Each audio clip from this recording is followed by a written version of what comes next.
Bird flu దెబ్బతో chicken తినేవారి సంఖ్య తగ్గిపోవడంతో chicken వ్యాపారులు ఢీలా పడ్డారు. నిపుణులు చికెన్ను 70 డిగ్రీల కంటే ఎక్కువ ఉష్ణోగ్రతలో ఉడికించి తిన్నప్పుడు ఎటువంటి సమస్యలుండవని చెప్తున్నప్పటికీ పరిస్థితిలో మార్పు రాకపోవడంతో వ్యాపారులు, ప్రముఖ చికెన్ కంపెనీ సంస్థల ప్రతినిధులు వినూత్న తరహా ప్రచారానికి దిగుతున్నారు. హైదరాబాద్ ఫిలిం నగర్ వద్ద 300 కేజీల చికెన్ ఫ్రై, 3000 కోడిగుడ్లను స్థానికులకు పంచిపెట్టారు. చికెన్ తినడం వల్ల ఎటువంటి ప్రమాదం లేదని, చికెన్, కోడిగుడ్లు ఆరోగ్యానికి మంచి ప్రోటీన్ ఆహారమని ఈ సందర్భంగా వారు అవగాహన కల్పించారు.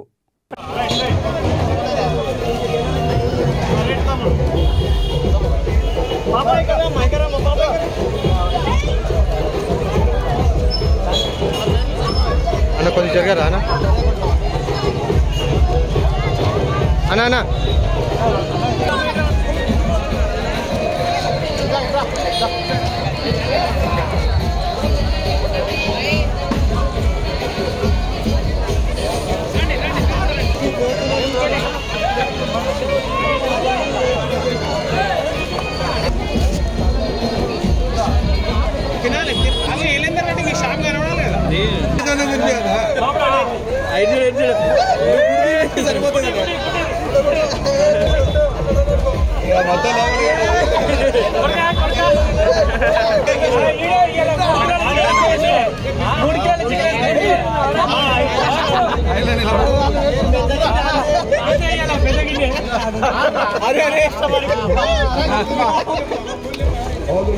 నింపినాడు